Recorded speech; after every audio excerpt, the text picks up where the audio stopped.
Hello everyone. यानंतर आपण एक एक यंत्र डिटेलमध्ये पाहूया. त्यामध्ये पहिलं आहे स्वस्तिक यंत्र. यालाच क्रुसिफॉर्म इन्स्ट्रुमेंट असे म्हणतात.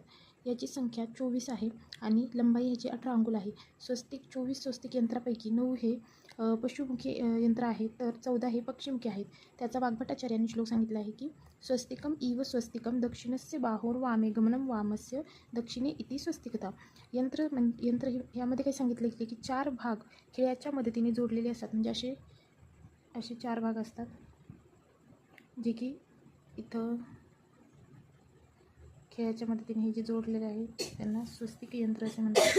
जसे कात्री वगैरे तसं त्यांना उघडल्यावर स्वस्तिकप्रमाणे ते दिसतात, म्हणून त्यांना स्वस्तिक यंत्र असे म्हणतात. तर स्वस्तिक यंत्राचा उपयोग कुठं होते तर अस्थिगत शल्य, अन्य स्थानात स्थित शल्य बाहेर काढण्यासाठी स्वस्तिक यंत्राचा उपयोग केला जातो. मॉडर्नमध्ये पण पशुपक्षी जे मुख आहेत त्यांच्याप्रमाणे स्वस्तिक यंत्र आहेत, जसे की lion forceps, dental hawkbill forceps, mouth forceps, crocodile किंवा गॅक्स फॉरसेप. त्यानंतर आहे सदंश यंत्र. सदंश यंत्र म्हणजे काय तर त्यालाच इंग्लिशमधून पिन्सर लाईक इन्स्ट्रुमेंट म्हणतात. इथे दाखवले बघा, पिन्सर लाईक इन्स्ट्रुमेंट म्हणतात. त्याची लंबाई किती आहे तर 16 अंगुल आणि त्याच्या प्रकारमध्ये 2 प्रकार येतात. एक सनिग्रह आणि दुसरं अनिग्रह. सनिग्रह म्हणजे काय तर विथ कॅच आणि अनिग्रह म्हणजे विदाऊट. यालाच आचार्य डल्लेंनी सनिग्रह म्हणजे लोहाराच्या चिमट्याप्रमाणे सांगितले आणि जे अनिग्रह म्हणजे काय तर सोनाराच्या चिमट्याप्रमाणे आचार्य डल्लन असे म्हणतात.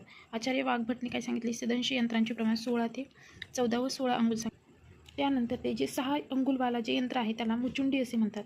याचा यूज कुठे तर गेहरा व्रण, जे गेहरा व्रण असते म्हणजे डीप व्रण झालेलं आहे, मांस तथा शेष बचे हुए अर्म नामक नेत्ररोग का आहरण करने के लिए किया जाता है. म्हणजेच काय तर त्वचा, मांस, सिरा, स्नायू इत्यादीमधील जे शल्य काढण्यासाठी, तसेच नेत्रस्थित केश असतील, सूक्ष्म शल्य असतील, व्रणगत दुष्ट मांस काढण्यासाठी, नासा नेत्रगत जे सूक्ष्म शल्य असतात त्यांना बाहेर काढण्यासाठी या सदंश यंत्राचा उपयोग केला. याचं मॉडर्न कोरिलेशन फोरसेप, याला आपण प्लेन फोरसेप पण म्हणू शकतो अकॉर्डिंग टू मॉडर्न. त्यानंतर जे येते त्याला म्हणतात ते तालयंत्र. त्यालाच काय इंग्लिशमध्ये म्हणतात स्पून शेप्ड इन्स्ट्रुमेंट. तालयंत्रे 12 अंगुले मत्स्य तालुवदेशकम वदेक ताल द्वितालके तर्णनासा नाडी शल्यानाम अहरणार्थम. सुश्रुत सूत्रस्थान 7-12 अध्याय 7वा अध्याय 12वा श्लोक सांगितलेला आहे. त्यानंतर सांगितले तालयंत्राचे प्रकार. तालयंत्राचे प्रकार 2 प्रकारचे आहेत, एक तालयंत्र आणि द्वितालयंत्र म्हणजे सिंगल स्पून किंवा डबल स्पून. इथे साईडला त्याची इमेज छोटीशी डायग्राम काढली आहे. द्विताल म्हणजे दोन स्पून असतात त्याला, आणि एकताल म्हणजे असं स्कूप असतं ना, आईस्क्रीमचं स्कूप कसं काढतो त्याप्रमाणे त्याची अरेंजमेंट असते, त्याला एकताल असे म्हणतात. त्याची लेंथ किती असते तर 12 अंगुल. मासाच्या तालूप्रमाणे समान विस्तृत व किंचित वाकलेला चपटा भाग असतो. जर एकच भाग चपटा असेल तर त्याला एकताल म्हणतात आणि 2 भाग चपटे असेल तर त्याला द्विताल म्हणतात. त्याचा यूज कुठे होते तर कर्ण, नासा, नाडीगेत शल्य निर्हरणार्थ, कानातला मळ वगैरे. त्यालाच आपण स्कूप पण म्हणू शकतो, जसे आईस्क्रीम काढण्यासाठी स्कूप वापरतात ना तसं. त्यानंतरचं जे यंत्र आहे त्याला म्हणतात नाडी यंत्र. यालाच ट्युब्युलर इन्स्ट्रुमेंट पण म्हणतात. याची संख्या दिलेली आहे 20. नाडी यंत्राची जी ब्रेड्थ आहे ती आहे स्रोतोमुखी एवढी आणि लेंथ आवश्यकतेनुसार असते. स्थानानुसार त्याचं परिमाण भिन्न सांगितलेले आहे. तसेच उपयोग देखील त्याचा भिन्न सांगितला आहे. स्रोतोगत शल्य काढण्यासाठी, रोगदर्शनार्थ, अचूषणार्थ म्हणजे ॲस्पिरेशन. त्यानंतर सांगितले नाडीचे प्रकार संख्या 20 आहे. त्यानुसार नाडीचे प्रकार सांगितलेले आहेत की भगंदर यंत्र, त्यामध्ये पण 1 छिद्र 2 छिद्रयुक्त, सछिद्र किंवा निच्छिद्र. अर्शो यंत्र 1 छिद्र 2 छिद्रयुक्त असे 2 आहेत. व्रणयंत्र 1 आहे. बस्ती यंत्र हे वेगवेगळ्या ह्याच्यानुसार असते, प्रमाणानुसार 6 अंगुल, 8 अंगुल, 10, 12 अंगुल अशी यांची संख्या सांगितलेली 4. नंतर आहे उत्तर बस्तीमध्ये पुरुष आणि स्त्रीमध्ये भेद असतात, यांची संख्या 2 आहे. त्यानंतर येते मूत्रवृद्धी श्रावण यंत्र 1 आहे. जलोदर श्रावण यंत्र 1 आहे. नंतर धूमनेत्र यंत्र म्हणजे ह्याच्यामध्ये पण वेगवेगळ्या विधी केले जातात, वैरिचनिक, स्नेहिक, प्रायोगिक, त्याच्यानुसार 3 प्रकार आहे. त्यानंतर येते निरुद्ध प्रकाश यंत्र, हा पण 1 आहे. सन्निरुद्ध गुद यंत्र हा 1 आहे. अलाबू यंत्र, अलाबू म्हणजे एक फळ असते, त्याच्या ह्याला ते यंत्र म्हणतात. शृंग यंत्र 1 आहे. अशा प्रकारे टोटल 20 प्रकारची नाडी यंत्र आहेत, म्हणजे 20 संख्या. या व्यतिरिक्त आचार्य वाघभट यांनी अन्य 6 वर्णन केलेले आहे. त्यामध्ये पहिला आहे कंठशल्यावलोकिनी नाडी, थ्रोट स्पेक्युलम. त्यानंतर येते शल्य निर्घातनी, अंगुली त्राणक म्हणजे फिंगर गार्ड, शमीयंत्र, घ्राण अर्बुदार्शो यंत्र, त्याला नेझल स्पेक्युलम पण म्हणतात. योनिवृक्षे व्रणेक्षण यंत्र, व्हजायनल स्पेक्युलम. त्यामध्ये पहिलं आहे कंठशल्यावलोकिनी. ह्याची लेंथ किती सांगितली 10 अंगुल आणि परिघ जो असतो तो सांगितला आहे 5 अंगुल. द्विकर्ण वारंगास द्विकर्ण वारंगास पकडण्यासाठी 3 मुख छिद्र असणारी नाडी बनवावी असे सांगितलेले आहे. त्यानंतर शल्य निर्घातिनी म्हणजेच हिचं कसं असते, पद्मकर्णिकाकार शीर्षाची असते, 12 अंगुल लांब आणि 3 अंगुल सुशीर असते. त्यानंतर येते त्याला म्हणते त्यानंतरचे आहे अर्शयंत्र. अर्शयंत्र हे चे प्रकार सांगितलेत. एक असते सछिद्र म्हणजे एक छिद्र पाहण्यासाठी आणि एक शस्त्रकर्मासाठी असते. सछिद्र एक असते. दुसरं असते निछिद्र म्हणजे याला छिद्र नसतात आणि वृक्षापासून बनवलेले काही असतात. जे सछिद्र असतात त्यांची लांबी 3 अंगुल आणि अंगुष्ठ मध्यम समान विस्तार म्हणजे अंगुष्ठ म्हणजे काय, अंगठ्याच्या समान मध्यभागाचा जो समान विस्तार आहे त्यावरून. निश्चिद्र म्हणजे काय, छिद्र रहित असते आणि पीडनार्थ याचाच वापर केला जातो. याला शमीयंत्र पण असे म्हणतात. एवढेच नाही तर वृक्षापासून शमीयंत्र हे वृक्षापासून लोह, ताम्र, दंत, शिंग यापासून बनवलेले असतात. त्याचा आकार गोस्तनाकार असतो. लांबी 4 अंगुल म्हणजे मेल अँड फिमेलमध्ये ते व्हॅरी करते. हस्त तल समान आयताकार असते. पुरुषांमध्ये किती 5 अंगुल परिणाह असते, स्त्रियांमध्ये 6 अंगुल असते. त्यानंतर येते घ्राण अर्बुदर्श यंत्र. याची लांबी 2 अंगुल असते. एक छिद्रयुक्त आणि प्रदेशनी अंगुलसम परियुक्त असते. त्यानंतर हे अंगुली त्राणक यंत्र. ह्याची गोल अंगुली प्रवेशित होण्यासारखा आणि स्थूल वृत्तोष्ठ गोस्तने आकार असते.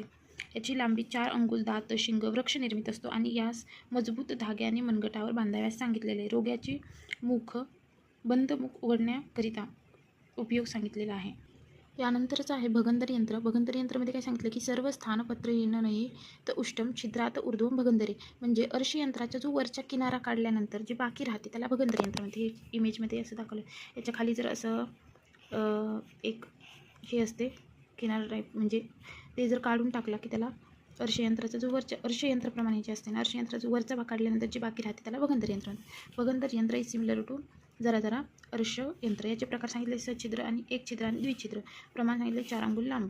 त्यानंतर येते एक छिद्र. एक छिद्र कशासाठी असते तर शस्त्र, क्षार, अग्नी प्रयोगावेळी सुलभतेने क्रिया करण्यासाठी. आणि द्विछिद्र कसे असते तर गुदागत भागात उत्पन्न व्याधीच्या दर्शनार्थ द्विछिद्र असते. अर्शयंत्र कसं असते गोस्तनाकार आणि त्याचं प्रमाण कसं असते 4 अंगुल लांब. मग माणसांमध्ये कसं असते म्हणजे पुरुषांमध्ये त्याचा परीघ 5 अंगुल असते आणि स्त्रियांमध्ये 6 अंगुल असते. अर्शयंत्रामध्ये काय सांगितले की 3 अंगुल लांब प्लस 1 अंगुष्ठ रुंद छिद्र असते आणि बाहेरील जो अग्रभाग आहे त्याला अर्धा अंगुल रुंद किनारा असतो. त्याचे प्रकारमध्ये सांगितलं एक छिद्र आणि द्विछिद्र. यंत्रद्रव्य कसले तर लोह, दंत, शृंग, लाकूड यापासून त्याची निर्मिती केली जाते आणि उपयोग सांगितला की शस्त्रकर्म, क्षारकर्म, अग्निकर्म इत्यादी. याला आपण मॉडर्नमध्ये प्रोक्टोस्कोपसोबत कम्पेअर करू शकतो. यानंतरचा जो आहे तो आहे व्रणयंत्र. यालाच काय म्हणतात व्रणनेष्टांगुलम मुद्गवाही स्रोत व्रणम वेशम यथास्वम स्नेह कषाय विद्युत चरक सुश्रुत चिकित्सा स्थानमध्ये सांगितलेलं आहे. व्रणयंत्रांची संख्या 1 आहे. आचार्य वाग्भट आचार्यांनी याची लांबी 6 अंगुल तर सुश्रुत आचार्यांनी 8 अंगुल सांगितलेली आहे. याचे कोरिलेशन बस्ती यंत्राशी केलेले आहे आणि याचा उपयोग व्रण अभ्यंग, व्रण धावनार्थ, नाडी, व्रण तैलपुरणार्थ केला जातो. हे अशा प्रकारची याची डायग्राम आहे. याचं कोरिलेशन आपण सिरिंज सोबत करू शकतो. त्यानंतरचं आहे मूत्रवृद्धी यंत्र. याची संख्या 1 आहे. याला द्विमुखी पण म्हणतात आणि मूत्रवृद्धीत मूत्र विस्रावनार्थ जेव्हा आपल्याला मूत्रवृद्धी होती तेव्हा मूत्राचे विस्रावण करण्यासाठी याचा उपयोग केला जातो. लांबी सिमिलर टू दकोदर यंत्र. दकोदर यंत्र काय आहे तर द्विद्वारा नलिका, इच्छा नलिका वा दकोदरे. याची संख्या पण 1 आहे. द्विमुखी नाडीला मोरपंखा समान रिकामी असावी. आचार्य सुश्रुतांनी वंगादी धातू निर्मित आणि पक्षी पंख निर्मित द्विमुखी नाडी प्रयोग प्रशस्त सांगितलेला आहे. नंतर स्वरूप असे सांगितले मूत्रवृद्धीमध्ये जर लघु नाडी यंत्र वापरावे आणि दकोदरामध्ये गुढ नाडी यंत्र. प्रमाण प्राय 4 अंगुल लांब असावे आणि जलनिर्हरणार्थ जकोदरात उपयोग केला जातो. याचं मॉडर्न कोरिलेशन प्रोकर अँड कॅन्युलासोबत केलेलं आहे. यानंतरचं आहे निरुद्ध प्रकश यंत्र आणि संनिरुद्ध गुदयंत्र. निरुद्ध प्रकश यंत्र म्हणजे काय तर दोन्ही बाजूने छिद्र लोह, लाकडी अथवा लाखाने बनवलेली असते. त्याला घृत लावून शिश्न मार्गात प्रविष्ट केले जाते. त्याला निरुद्ध प्रकश यंत्र म्हणतात. यालाच मॉडर्नमध्ये प्रेपुसल डायलेटर असे म्हणतात. त्यानंतर येते संनिरुद्ध गुदयंत्र. संनिरुद्ध गुदयंत्राची संख्या 1 आहे. त्याचा परीघ जो आहे म्हणजे तो अग्रभागी हा कमी आणि मूळ भागी म्हणजे जो एंड भाग आहे त्याचा जो सुरुवातीचा भाग आहे तो छोटा आणि जो मागचा आहे तो अधिक असतो. संनिरुद्ध गुढ व्याधीत निरुद्ध प्रकश व्याधी चिकित्सा केली जाते. याचे ॲनल डायलेटर असे त्याला म्हणतात मॉडर्नमध्ये. यानंतरचं आहे शृंगयंत्र. याची संख्या 1 असते. लांबी 18 अंगुल आणि जो अग्रछिद्र सरसो बीज समान चुचुकाकृती किंवा स्निग्ध असतो. याचा उपयोग दूषित रक्ताचे आचूषण करण्यासाठी केला जातो. चित्र दाखवल्याप्रमाणे त्याची डायग्राम असते. थोडी नीट बघून घ्या. नंतर हा मधुर रसात्मक, स्निग्ध, उष्णवीर्यात्मक आणि वातदुष्ट रक्तनिर्हरणार्थ उपयोग केला जातो. यानंतर येते शरपुंख मुखी शलाका याची संख्या 2 आहे. शर पुंख मुखम दंतपवनम पातनम चतुरंगुलम अष्टांग हृदय सूत्रस्थानामध्ये सांगितलेलं आहे. याचे प्रमाण 10 ते 12 अंगुल लांब आहे आणि उपयोग हा शल्याधिकांच्या चालनासाठी उपयोग 4 अंगुल लांब दंत निर्हारणार्थे. त्याला डेंटल इलिव्हेटर पण म्हणतात. या प्रकारे याची इमेज दिसते. यानंतरचा आहे बडीश शलाका. बडीश मुखे द्वे इति स्त्यान अत्यानत भेदेन बडीश मुखस्य गेयम सुश्रुत सूत्रस्थान 7वा अध्याय 14वा श्लोक. याची संख्या 2 सांगितली आहे. म्हणजेच आणि भेद पण 2 आहे. स्वानत व नात्यानत. स्वानत म्हणजे काय तर म्हणजे मुख अत्यंत वाकलेले असेल तर त्याला स्वानत म्हणतात आणि नात्यानत म्हणजे मुख कमी वाकलेले असते.